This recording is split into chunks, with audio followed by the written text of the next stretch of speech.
Speeding. Speeding. Speeding. 5, 4, 3, 2, 1. The world is changing faster than ever.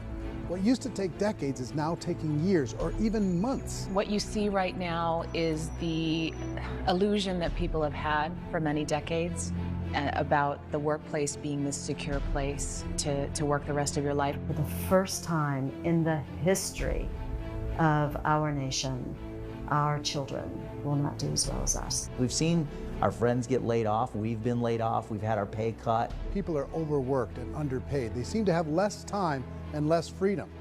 They live under constant pressure. This is going to be forced. And so even if your employer loves you, they may have to cut you. There's something wrong that on Monday morning, the heart attack rate increases by 35%. Technology is accelerating, job security is declining.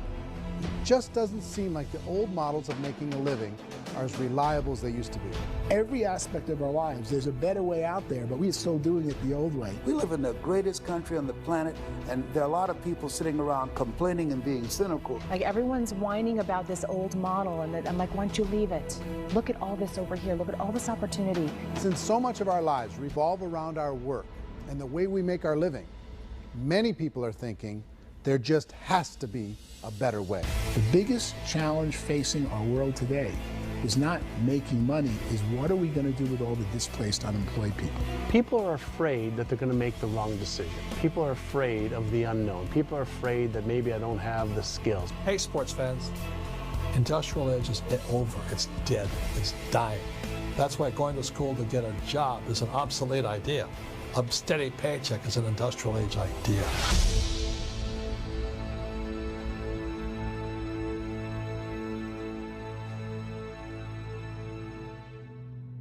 It's the search for answers that has brought us here together today. My name is Eric Worre, and for almost 30 years I've been an entrepreneur, struggling at times, but ultimately succeeding. As a best-selling author, speaker, and business owner, I've spent my entire career helping millions of people around the world to become entrepreneurs. And I believe strongly that there is, in fact, a better way when it comes to how we make a living.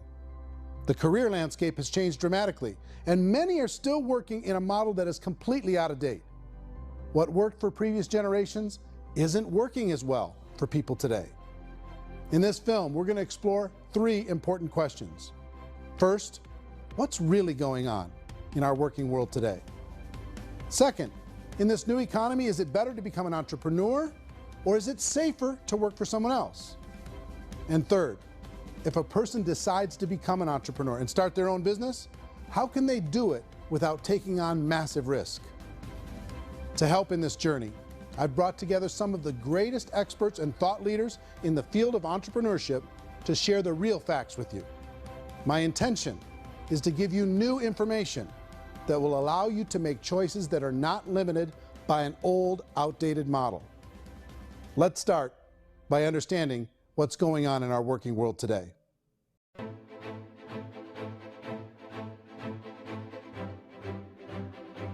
Let's look at unemployment. 30–40% of the people are honestly not working, but would be working.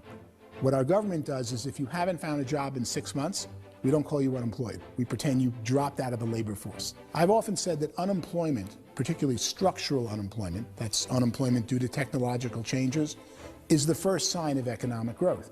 Think of it, 10 people live on an island. They go out every day and fish. One day, new technology shows up. A missionary brings them a net. Now, using the net, one pilots the boat, one throws the net. 2 fishermen can do all the work 10 used to. That's a 500% increase in productivity, 2 doing the work of 10, in one day. You don't have to learn a lot to learn how to throw a net instead of throw a fishing line. The island's got a big problem, 80% unemployment. But the island still has all the wealth of the fish because the 2 people produce as much fish as 10 did. Now, of course, looking back in history, these changes used to take thousands of years. And during that time, we went into farming and transportation. Some of us became doctors and some teachers and lawyers, and we developed all these new professions and new manufacturing jobs. Today, these changes are occurring literally in one day when a new technological advance occurs, and we don't have the social structures to deal with it or to retrain the unemployed people. So one of the things that I think is interesting as I travel across the country and really travel around the world is the way that we work and the way we get paid for work is changing pretty dramatically. On a global basis, everything is being turned upside down because of the rapidly advancing technologies. They are eliminating many jobs, and we have been left with many people not prepared for the jobs that exist. A lot of demand in public companies was to squeeze out all the fat and to get just as much margin as we possibly could, and fat equals humans. So this idea of job security and information age is so obsolete, but it's still taught inside our school system, and that's where the problem starts. There's no financial education in the school system, and people are still trained to be employees to work for that paycheck. This is a chart on the middle class. What's happening in the middle class, those that went to school, their incomes have been coming down for years. And parents still say to their kids, go to school, get a job. Now what happens to all those middle class people who are dropping off the ends of the chart?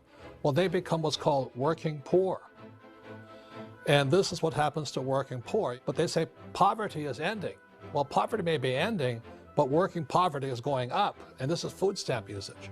So food stamp usage in America is going through the roof right now, because people cannot earn what they call a living wage. Most people have experienced financial pressures that I think are probably greater than they have been in the past. If you're not working for yourself, then it's going to be a pretty hard road for a lot of people. Today, if you're going to control your future, the 40-40 plan is gone, where you can graduate from college and get a job and work for 40 hours a week for 40 years. That day is gone.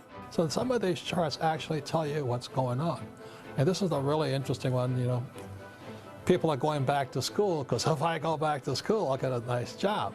But this is what's happening to, it's called Sallie Mae, which is the student loan guys. Student loan is going through the roof. It's now over $1 trillion, and student loan debt is worse than credit card debt. So when people stopped using credit card, the government got people into student loan debt. And the problem with student loan debt is you can never be forgiven. See, with credit card debt, you can declare bankruptcy and all's forgiven. But student loan debt, you can declare bankruptcy, you still owe it. It's the worst of all debt. But this is the next picture. Look at this chart here. This is what's happening to wages of college graduates. It's going down. So you go to college, you rack up all this debt, but you earn less money. Now, that's not that intelligent. Average person who's been working a lifetime in America today is ending their lifetime at 65 with about $41,000 in assets. They earned just enough to survive. I think in the United States we have something like 17 trillion in debt. That's just the federal government debt. We got another 2 in municipal and in other, let's call it almost 20 trillion government. We've got 40 trillion in private debt. That comes up to close to 60 trillion. When you then add something we never had before, what you were talking about, when we look at the unfunded portion of Social Security and primarily Medicare, Medicaid, that, at the most conservative estimates from outside firms, Kleiner Perkins, 67 trillion and growing. That's more than all our other debt. There's less conservative estimates that say it's 84 trillion or higher. I added up conservatively $127 trillion in total debt. Debt is a financial drug. When you take it to excess, it's like taking a drug. Yeah, it makes you feel better, it enhances your performance, but at a huge cost, eventually it kills you. And so that's what happens. We keep doing more and more debt, and you get less and less results, just like a drug, until the debt gets so high that it crushes the whole system. That's where we're at, 8.2 times GDP. You know who I feel sorry for?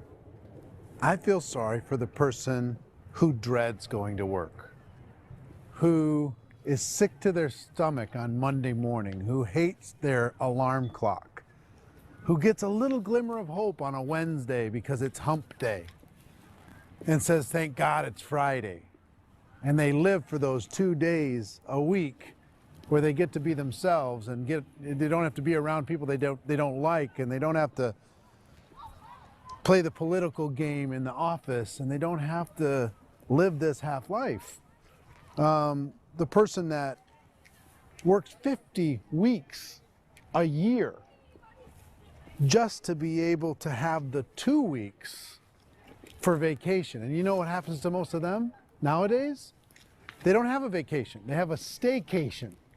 They have time off of work, but they don't get to go where they want to go because they're overextended. They've got all this debt. They got all this situation. They hate their alarm clock. They can't sleep until they're done. They have to spend most of their life in traffic.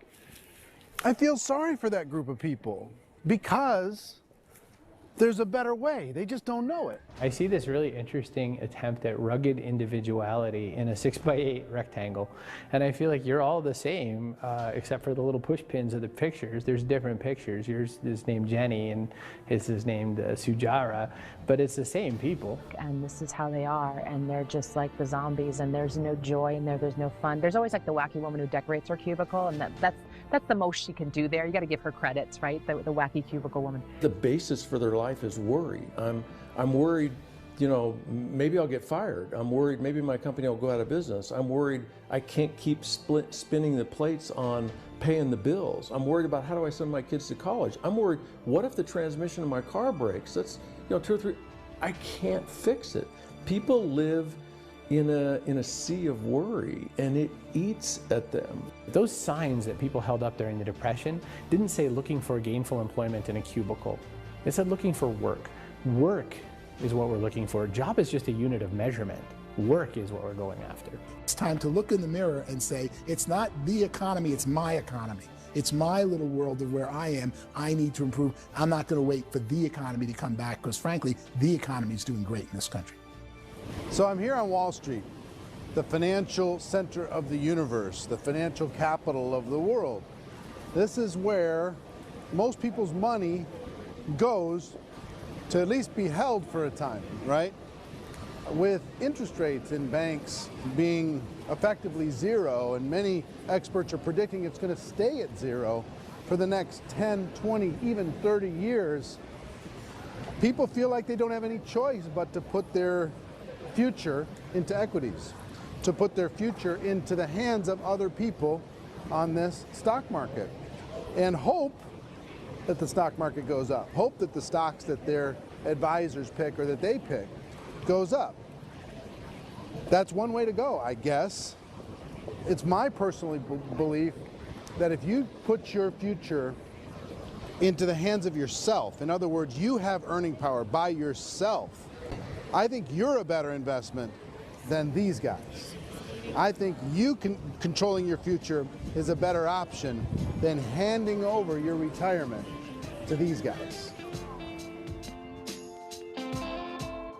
The average household income in the United States is approximately $50,000 a year, what they call the middle class. To reach the top 25% of income earners, you'd need to earn at least $90,000 a year. To reach the top 10% would be a household income of $140,000, the top 5%, $190,000, and to be in the top 1%, you'd need a combined household income of at least $380,000 a year. So here's the question. What do you think would give you the best chance to move up and get to the top 10%, the top 5%, the top 1% or beyond? In my opinion, and in the opinion of many, many experts, the answer is to become an entrepreneur, to become your own boss. I think you have to be a business owner. I can't, the only time I ever say to someone it'd be great to be an employee is when they've already told me they've surrendered. I only tell people who are wounded spiritually that they should be an employee. And it's that feeling that you get when you pick up the backpack off the little Cub Scout and say, "Don't worry, little guy, we'll get you back to the camp."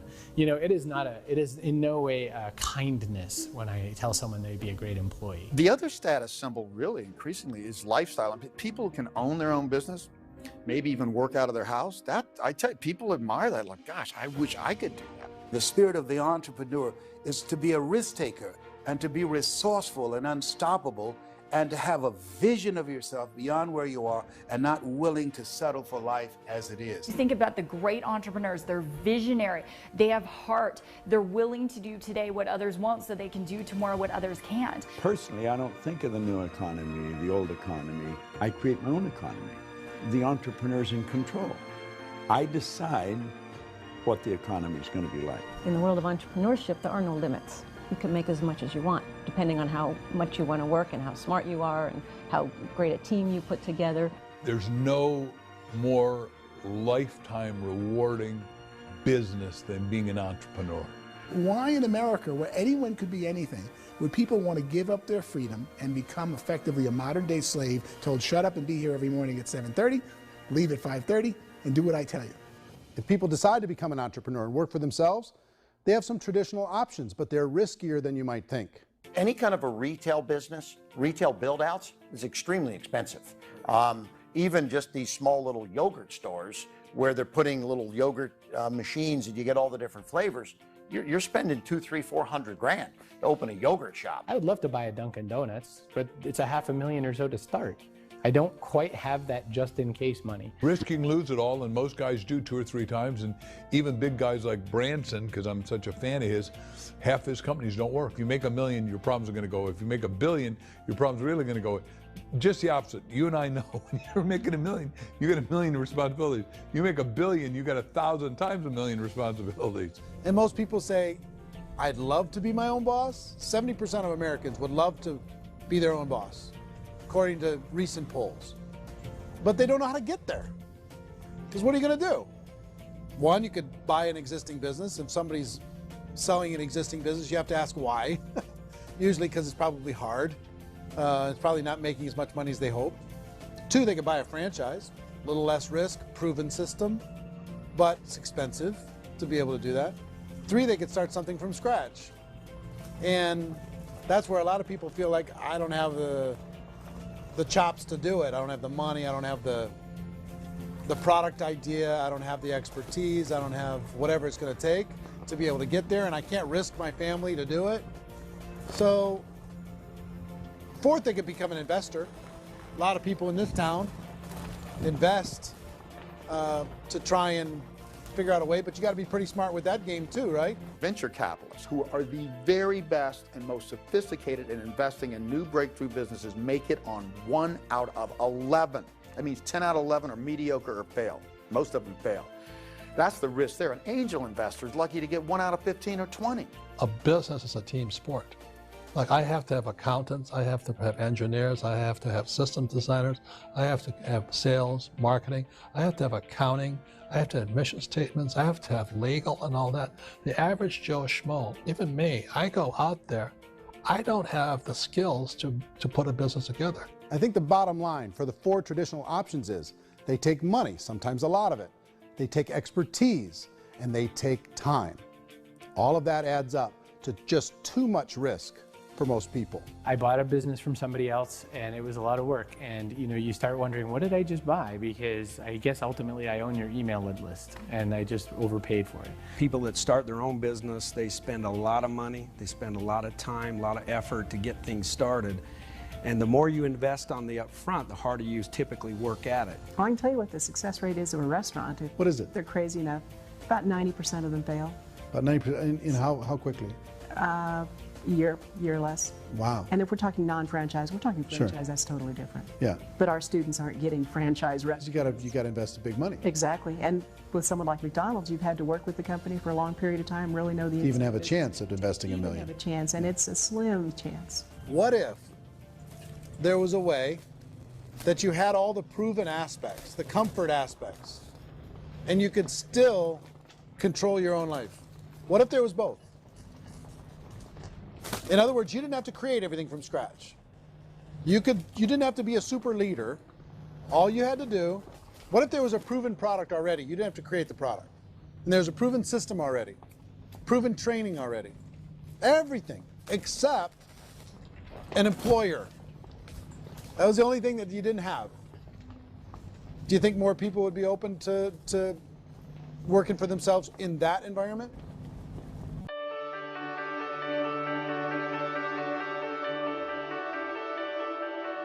In our search for a better way to make a living, we've come to the conclusion that becoming an entrepreneur is actually safer than being an employee. And through our look at the entrepreneurial options, one particular path kept coming up from expert after expert.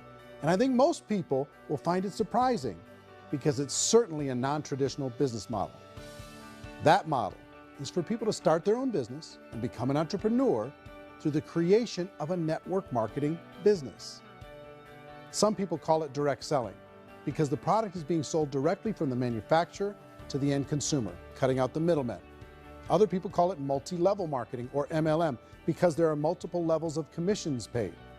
The most common term today is network marketing, because network marketing best describes using a large group of independent distributors, independent entrepreneurs, to move a product or service more efficiently.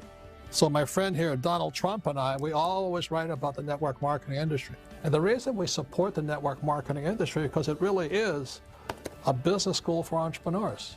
Because most people come out of school looking for a paycheck. Oh, that's terrible. I went to network marketing like that. I think if it didn't exist, we should invent it. It is that good. I think direct selling is a great way to do business today. It's very easy to get into that industry, and you can be self-employed, be, in effect, an entrepreneur. When we see multi-billionaires adding network marketing companies to their portfolio of companies, that would be a clue. When we see people who are very famous authors and very famous business people endorsing the industry, that would be a clue. These network marketing companies aren't $50 million companies. They're billions and billions of dollars. They lead the stock market. They're major companies. When we're going to get it? You know, and you're going to school to work for a paycheck, but if you want to be rich, be an entrepreneur, and network marketing gives you the spirit to be an entrepreneur. A traditional company will spend up to 50% of their total revenue on marketing. Network marketing companies use a different approach. Instead of having all that extensive marketing expense, they utilize a network of independent distributors to do the marketing for them. Now, why do they do this? First, because word-of-mouth advertising is so much more effective today than traditional media advertising. Second, some products need to be explained or demonstrated, and an independent salesperson can do that more effectively than an ad campaign. Third, it's completely efficient. The company only pays for the marketing of their product if a sale happens and not before. Imagine if Amazon allowed you to become an independent distributor and paid out 40% of its revenue to that distributor group. All you had to do as a distributor was recommend a product, and if a person bought it on Amazon, Amazon would take care of all the logistics, and you'd get paid for bringing the customer. Now imagine you got paid for every purchase that customer made for the rest of their lives. Well, Amazon doesn't offer this option, but network marketing companies do. 85% of all buying decisions in our society are made as a result of word of mouth or reputation. We're recommending things to each other all the time. You know, who's your dentist? Who's your doctor? Who's your lawyer? What detergent, are you using? What legal system are you using? What product are you using? We're talking to each other about the things that we love anyway. When you go into a big box retailer, you're lucky if the clerk looks you in the eye, much less gives you any detailed or accurate information about what you're purchasing. So of course, this personal information, this education coming from a friend, a neighbor, a relative, or even a stranger, but one who has experience with the product is extraordinarily valuable. As a matter of fact, network marketing can educate consumers probably better than any other form of marketing. It certainly can do better than advertising, because advertising usually has a certain hype to it, and you can only get limited information. So, network marketing trumps advertising. If you were a typical sales company and you wanted to sell $1 million a month worth of product, you might go find 100 superstar salespeople. The quota would be $10,000 a month. So network marketing as a distribution system just flips the numbers. So we use 10,000 happy, raving fans of a particular product, and we don't concern ourselves so much with how much product each one of them individually sells. If they sell just $100 or $200 a month, and there's 10,000 of them, you're selling $1 million to $2 million a month worth of product. And that's the best way I can explain how network marketing works. This is the marketing arm of the company. There's not money being wasted on bricks and mortar. There's not money being wasted on inventory that's sitting stagnant somewhere. There's not of employees standing around that don't have customers. These are people that are going to connect with customers. These companies allow people to become independent distributors for extremely low cost and with no minimum time or sales quota. Essentially, they own their own business and can provide as much or as little sales as they choose. In other words, the distributor gets all the benefits of traditional business ownership without the risk. The advantage of network marketing is the ease of entry, the low risk, and the low startup cost, because almost everything else has very high risk. You can get in for a minimal investment. You're buying into a system that's already been proven, products or services that have been proven to work. The keys to network marketing is providing an opportunity for the masses to get involved, providing an opportunity for the average person who doesn't have the resources to start their own business. All of this so far is fairly straightforward, but network marketing offers another benefit, and it's this benefit that makes it so interesting for entrepreneurs. Network marketing allows a distributor to build their own network of other distributors and then compensates them on the sales created by that entire group. Direct selling is, at its base, very simple. It's the sale of a product or service to an individual on a face-to-face, one-on-one basis, just the way we're talking right now. But there's an important element as well, and that's the offering in conjunction with that sale of product, the offering of an opportunity for someone to make something of themselves. No matter what your social status is, no matter what language that you speak, I mean, look how many unbelievable people are becoming successful that speak every kind of language out there. What an awesome gift to give the world. Instead of having to work your way up in a system and prove that you could be a sales manager, they just decided everybody can be a sales manager. Everybody gets to build a sales team from day one. And so what that brought into the system of growth as a direct selling company is the concept of compounding or geometric progression. Because now you can actually grow a sales force very quickly because everybody is enrolling people in their own sales force. People who are like, oh, this is weird, I'm building a sales team, or what do you think you do at a regular company? How do you think a regular company works? Network marketing is the only industry that doesn't say your past determines your future. It looks at your past and says, okay, now what can we train you to do so you can have a great future? Every other employer out there wants to exploit you for what you already know, not teach you something new. Network marketing has the potential to save the United States and the world, because it's going to teach people not to be employees, but to be entrepreneurs.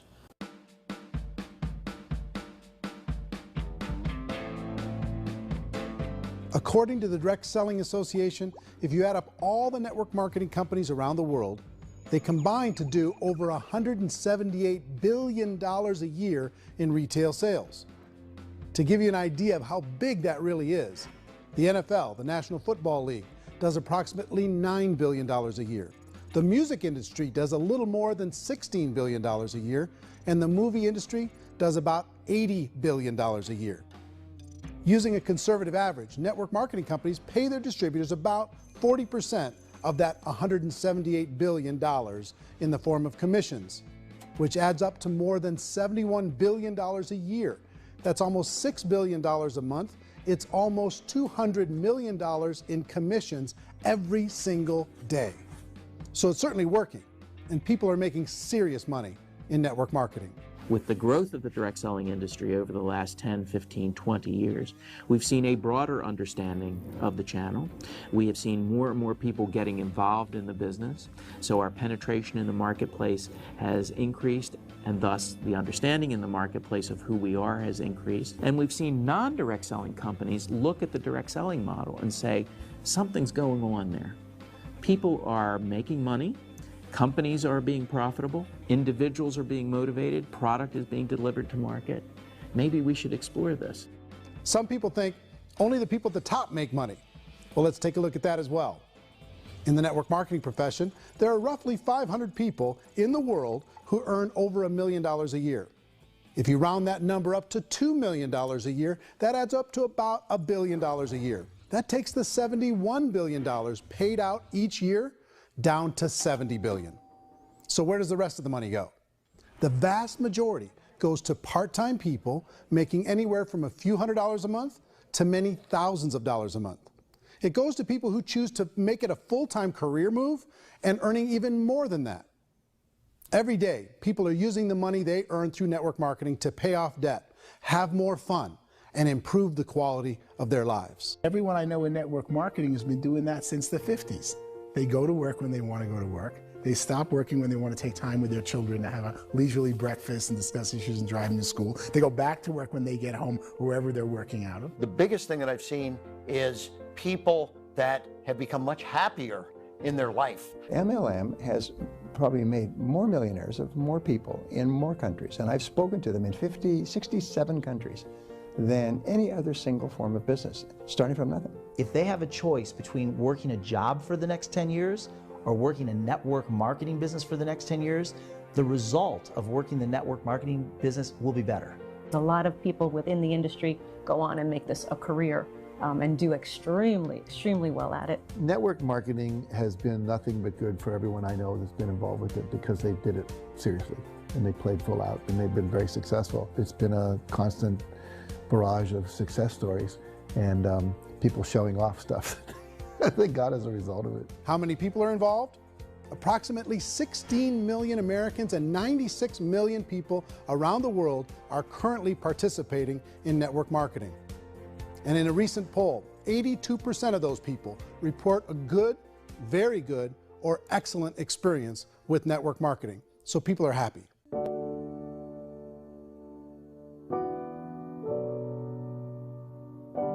So I've taken a look at the network marketing profession and really tried to understand why so many people are confused as to the validity of this as a business. One is this pyramid shape. People get really messed up with this pyramid. Oh, it's one of those pyramid things.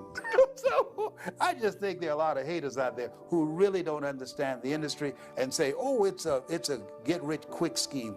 It's a pyramid. Well, corporate America is a pyramid scheme. You know what I mean? It goes like this. You have thousands of MBAs, you know, let's say working for Ford or General Motors or Coca-Cola.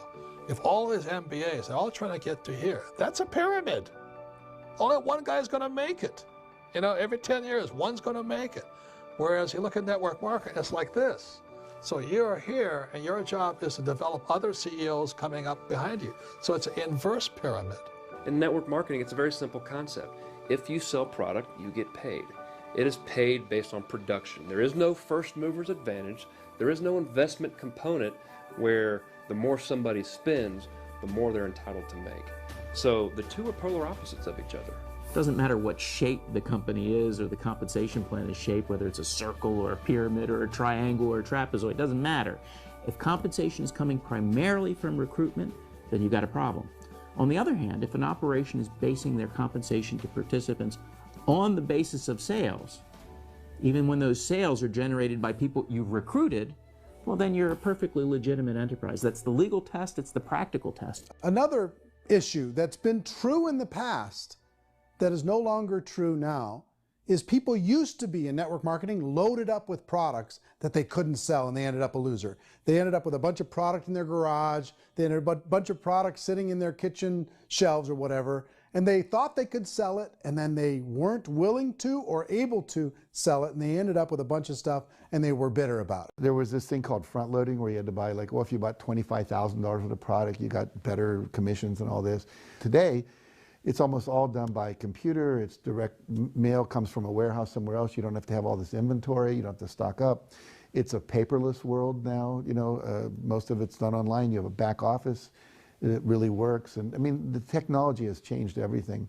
Third issue is people start talking about 99% of people in network marketing don't make any money.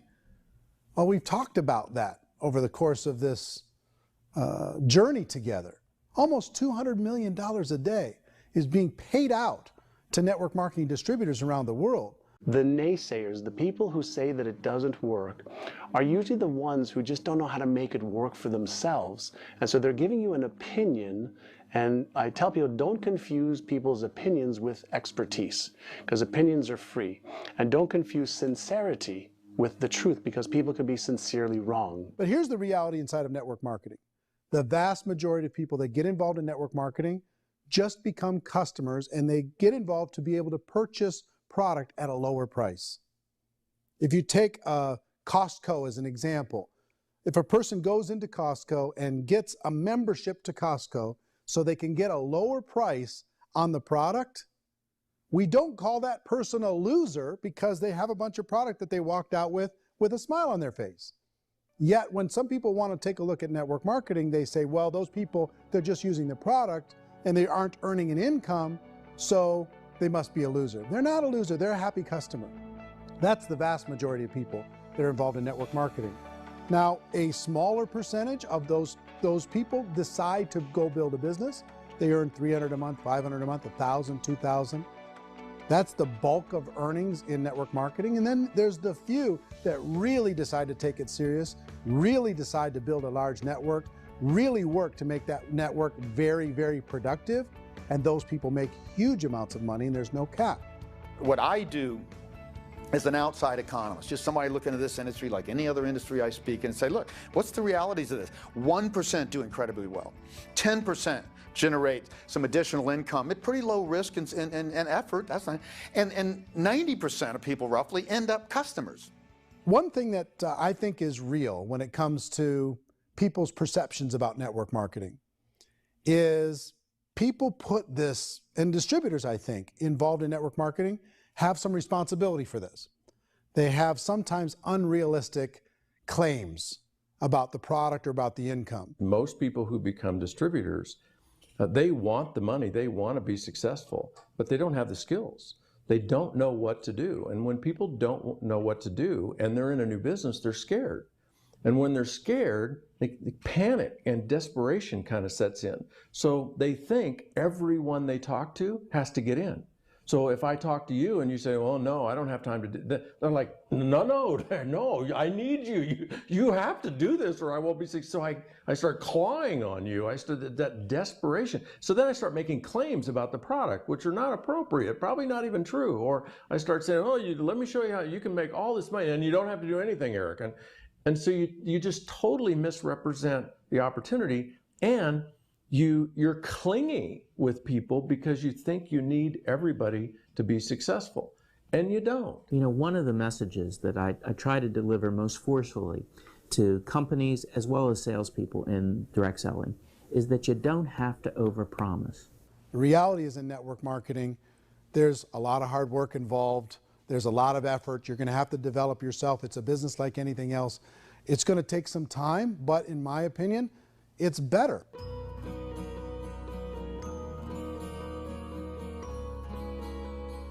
It's light years better for people starting today than it was even 5 years ago. I think it's more widely accepted now, and people understand it is a business. It is being an entrepreneur. It is being a business owner. Our belief system is based upon our evaluation of something, and frequently if we reevaluate a situation, our belief about that situation will change. The industry has changed and it's grown up. It's totally transformed. You've got young people today that have grown up with social media, and they understand networks. They understand how people are connected through technology, and they understand how money flows through those networks.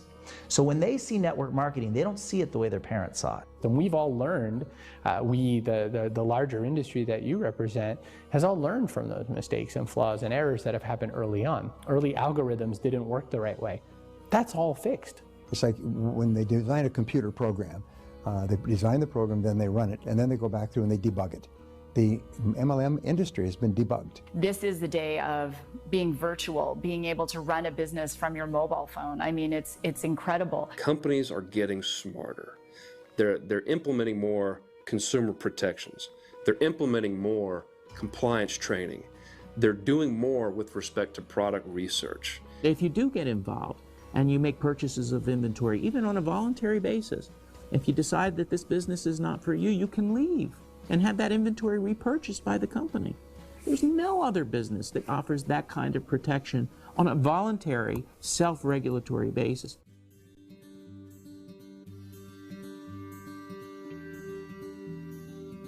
If you decide to look further into a network marketing business in order to generate more cash flow for your family, I would recommend reviewing the following 4 elements. First is the product or service. And on the product or service, I would ask 5 important questions. 1, do you like it? Is it something you would feel comfortable sharing with others? 2, is there a recognized need in the marketplace? It's hard to create a need if one isn't naturally there. 3rd, does the product meet that need? Does it solve a legitimate problem for consumers? And 4th, is it priced to sell? Can it compete in the marketplace? And fifth, is it priced for profit? Is there enough margin for the company and the distributor to be able to generate income for the long term? If you can answer the questions on the product to your satisfaction, the next element to consider is the company itself. Is it well run? Do you believe in the founders or the management team? Do you feel they have what it takes to go all the way? See, it doesn't matter how good the product is if the management can't take care of the company. Good management can change with the times. They can handle adversity. They can make good decisions. Make sure you choose a company that can serve you for a long time. The third element to consider is the compensation plan. And with that, there are three important things to look at. First, a brand new person needs to be able to generate some money fairly quickly. It may be an obvious reason, but you can probably imagine the ripple effect of a distributor getting involved and having even a small victory fast. That can only help with the overall success of the organization. Second, a person should be able to develop a moderate part-time income in a reasonable period of time. As they develop their network and as their sales grow, they should be able to enjoy more benefits.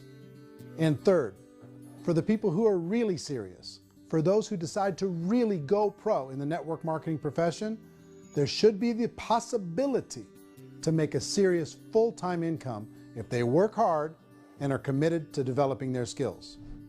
If you're comfortable with the product, the company, and the compensation plan, the last thing you should look at is the support that will be made available to you.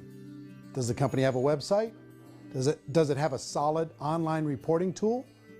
Do they have comprehensive training available? Do they host events to help you build your business? If you decide to do this, what kind of a support system can you plug into? Choosing a network marketing company is a personal decision.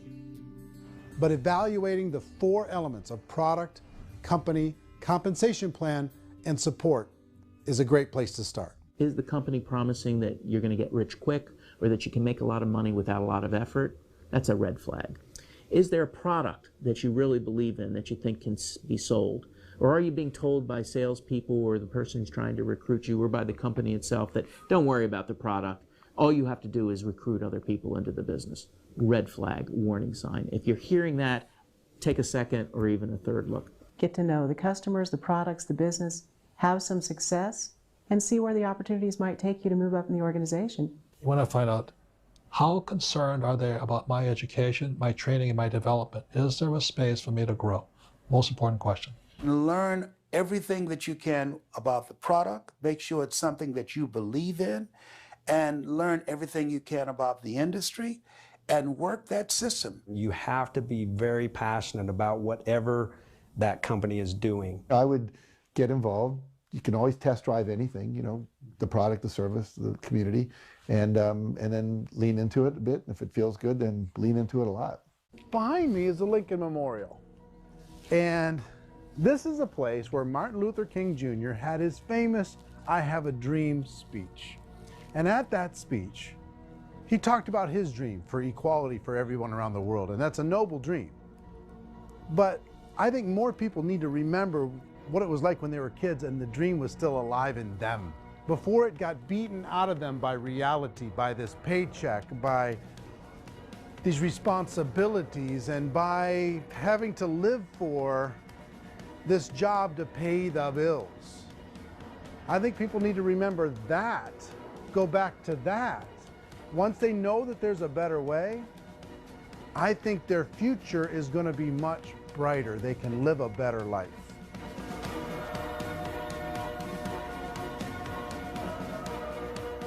So if you're considering getting involved in a network marketing company, let me offer you just a few pieces of advice. First, network marketing isn't perfect. It's emotional, it's challenging. Like any entrepreneurial venture, it can have its up days and its down days. But if you have an entrepreneurial bone in your body, it's just better. Second, if you're gonna do it, decide to be professional. Decide to go pro. It's better to do that than just be this amateur sticking your toe in the water. Third, as any professional, you're gonna have to learn some new skills. And I promise you, inside of the network marketing profession, they're not too difficult to learn. Fourth, like anything worthwhile, it's gonna take some time. Don't expect that you're going to get to the finish line right out of the gate. And fifth, it's worth it. It's worth it to be able to take charge of your life again. It's worth it to be able to control your own financial situation. It's worth it for the people you're going to be able to spend time with. It's worth it for the things you're going to be able to see and the experiences you're going to be able to experience. It's worth it for the causes you're going to be able to contribute to, the lives you're going to be able to touch, the customers you're going to be able to help, the friendships you're going to be able to develop. I promise you, it's worth it. Remember, most people are searching for answers just like you are. But I do have to tell you the catch to network marketing. If there is a catch, if you want to understand this from an emotional point of view, people say, well, it sounds too good to be true. It's not, it's hard work. But here's the catch. Most people still don't understand it. So you're going to have to endure the loss of social esteem from ignorant people. The uneducated will think less of you. Now, if you can handle that, you're on your way. If that's going to destroy you, you know what? Entrepreneurship in general probably isn't in your future. If you can face that catch, you can become unstoppable. I want everyone to really contemplate this if they're not in network marketing. You're in a job, you probably have a mortgage, you have rent, you have debt, whatever's going on. You're in a prison.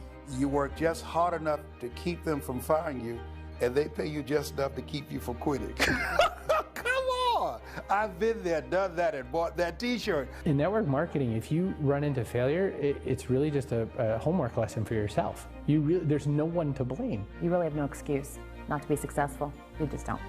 People don't want to hear that, but there's so much available to you. If you want to be a good network marketer, be a student to the people above you, be a fellow traveler to the people on the same level, and be a teacher to those below, and know when it's appropriate to do which. People who are not afraid of asking people to buy things, or not afraid of persuading people with a chance they may say no, these people own the future. Nothing happens until something moves. So you got to go move, you got to go do something, or nothing's going to change in your life. In the beginning, you're going to do a lot of things that you don't get paid for. But as you go down the road, you get paid for a lot of things that you don't do. And your job is to rehabilitate the spirit, the entrepreneur spirit in all of us. You get it back. Either give it a strong yes or a strong no, but no wishy-washy, dilly-dally stuff in the middle. There's dreams and there are nightmares, but I believe that the biggest nightmare of all is when you don't pursue your dream. You're going to see some monumental growth in this profession. It's an exciting, exciting time to be involved with the network marketing profession. The next 10 years, I see just exponential growth. When that tipping point comes, it's not a matter of asking somebody, have you ever heard about network marketing? You're really asking them, which company are you building your wealth in? We are here to fix the world, to improve relationships with other people, to improve other lives. And the real reward comes as an entrepreneur in any level from teaching somebody something and watching them soar. There is no greater reward.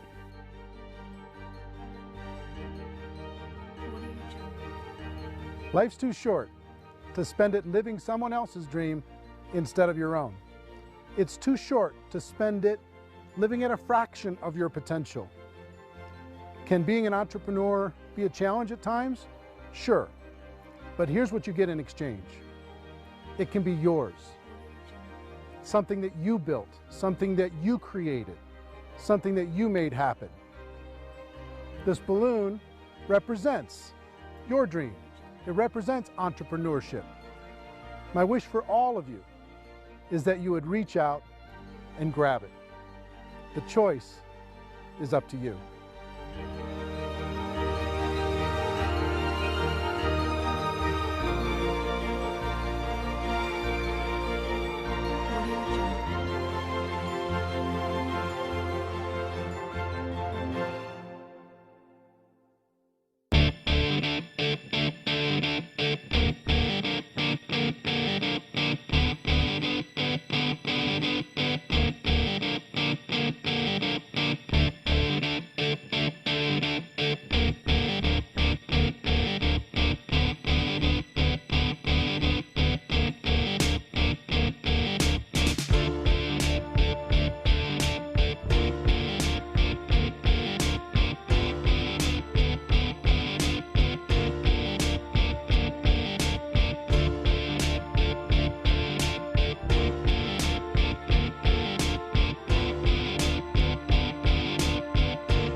mention the word scam?